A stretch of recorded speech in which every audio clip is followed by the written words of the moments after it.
টাঙ্গাইলের রেলেঙ্গা বাসস্ট্যান্ডে সিএনজি চালিত অটোরিকশার যত্রতত্র পার্কিং ও যাত্রী ওঠানামায় নাজেহাল সাধারণ মানুষ। দুর্ভোগ বেড়েছে যাত্রীদের। বাসস্ট্যান্ড এলাকার মিনিট খানেকের পথ পরিবহনে পার হতে এখন সময় লাগছে ২০ থেকে ৩০ মিনিট। রাতদিন পৌরসভার প্রবেশ পথের এই বিশৃঙ্খলা প্রতিরোধে দ্রুত ব্যবস্থা নেওয়া হবে বলছেন পৌর প্রশাসক।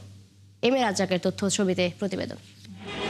ঢাকা টাঙ্গাইল মহাসড়কে এলেঙ্গা বাসস্ট্যান্ড শুধু উত্তরবঙ্গের প্রবেশপথ নয়, এখান থেকে এলেঙ্গা পৌরসভা, ভুয়াপুর লিংক রোড ও যমুনার চর এলাকায় যাতায়াতের জন্য সবাইকে ব্যবহার করতে হয় এই সড়কটি।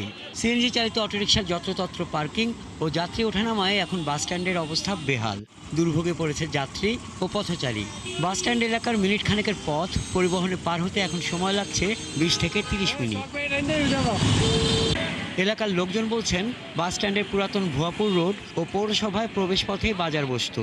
এতে প্রতিদিন হতো যানজট। সমস্যা সমাধানে অন্তত ৮ বছর আগে পৌরসভার সাবেক মেয়রের ব্যক্তি উদ্যোগে বাজার সরিয়ে নেওয়া হয়। এতে যান চলাচল নির্বিঘ্ন হয়।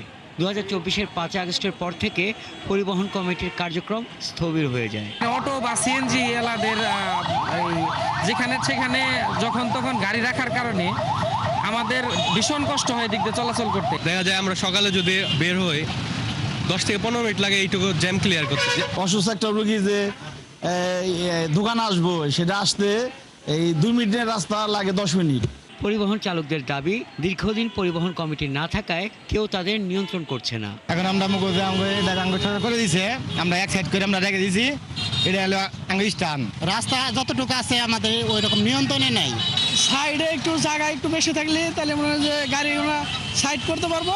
সাইড করার পরে রাস্তার মাঝখানটা ফাঁকা থাকতো। এলেঙ্গা বাসস্ট্যান্ডে রয়েছে ট্রাফিক পুলিশ বক্স, তবে বক্সের চারপাশে সবসময় লেগে থাকে দীর্ঘ যানজট। পুলিশ সদস্যরা চেষ্টা করেও পরিস্থিতি নিয়ন্ত্রণে আনতে পারছে না, এমন কথা অনানুষ্ঠানিকভাবে স্বীকার করলেও ক্যামেরার সামনে কথা বলতে চাননি কেউ। অন্যদিকে এলেঙ্গা পৌরসভা প্রশাসক জানান, ভোগান্তি লাঘবে দ্রুততম সময়ে পদক্ষেপ নেওয়া হবে। আমি দায়িত্ব নেওয়ার পর থেকেই সিএনজির কারণে পৌরসভায় বা বাস স্ট্যান্ডে বিভিন্ন রকম অসুবিধা হচ্ছে বলে আমার এটা নজরে এসেছে, আমাকে অনেকেই জানিয়েছে। তো আমার পরিকল্পনা আছে সিএনজিগুলোকে সুশৃঙ্খলভাবে আমি যদি কোথাও ব্যবস্থা করতে পারি তাহলে জনদুর্ভোগ এবং এই জনগুরুত্বপূর্ণ স্থানটি ভালোভাবে এবং যানজট মুক্তভাবে হয়তো ব্যবহার হবে। দ্রুত ব্যবস্থা না নিলে আরও জটিল হয়ে উঠতে পারে যানজট পরিস্থিতি। এতে ভেঙে পড়তে পারে এই গুরুত্বপূর্ণ সড়কের পুরো যাতায়াত ব্যবস্থা। হাসান আহমেদ, ৭১।